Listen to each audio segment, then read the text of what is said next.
तू आता स्त्रियांवरच आता आपण ते कलाकारांना जेव्हा राजकारणामध्ये उगाच खेचलं, स्पेशली महिला कलाकारांना खेचलं जातं, त्यांच्यावरती नावं ब्लेम केलं जातं की ही इकडे होती, ही इकडे होती, ही असं असं.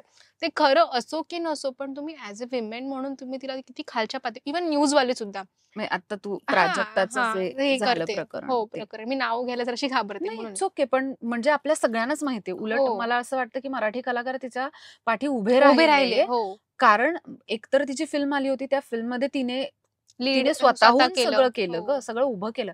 प्रोड्युसर म्हणून उभं राहताना ही काही छोटी गोष्ट नाहीये. हम्म. तर तिचा तिचा तो प्रवास आहे ना. तर तुम्ही तिला खेचणं किंवा कुठल्याही स्त्री व्यक्तिरेखेला उगाचच कुठल्या तरी गोष्टीत खेचणं ही अतिशय वाईट गोष्ट तर आहेच ना. तिच्या मागे उभंच राहिलं पाहिजे. मी त्यावेळी इंटरव्ह्यू मध्ये पण मी हे सांगितलेले की जे काय असेल ते तुम्ही तुमच्या राजकारणासाठी कुणाचाही वापर नाही हो. करायचा.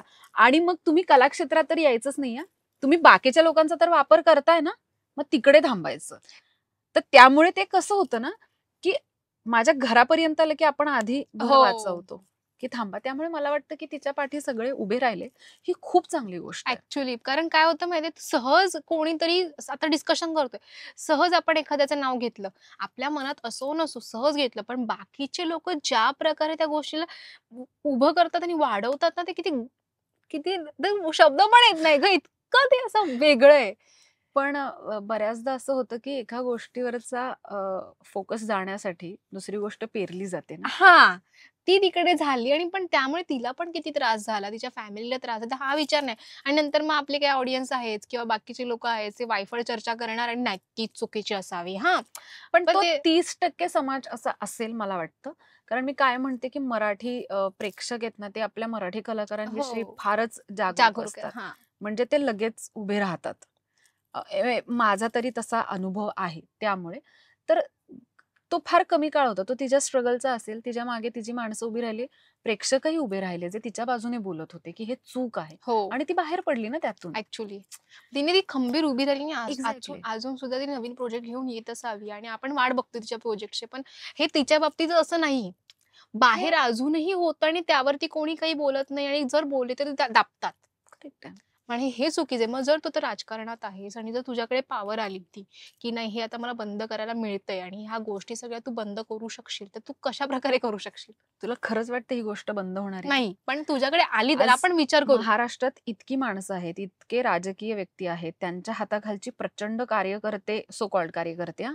खरेच जेन्युइन कार्यकर्त्यांचं मी नाव हं. नाही घेणार, कारण त्यांना माहिती असतं की राजकारण हे किती दिवसांसाठी हो, असायला पाहिजेत आणि त्यानंतर आपण माणूस म्हणून जगलं पाहिजे. हो. पण सो कॉल्ड जे एक हां, 365 दिवस स्वतःला मी यांचा मी कार्यकर्ता, कार्यकर्ता. मी कार्यकर्ता जे म्हणवतात ते, ह्या लोकांची विचारसरणी इतक्या वेगवेगळ्या पद्धतीची असेल, तर मी त्यांच्या विचारांना आटोक्यात नाही आणू शकत किंवा हं, त्यांच्या कृतीला आटोक्यात नाही आणू शकत. हं, अर्थातच मी फक्त हे करू शकते, की हे ज्या कुणाबरोबर घडेल, हं.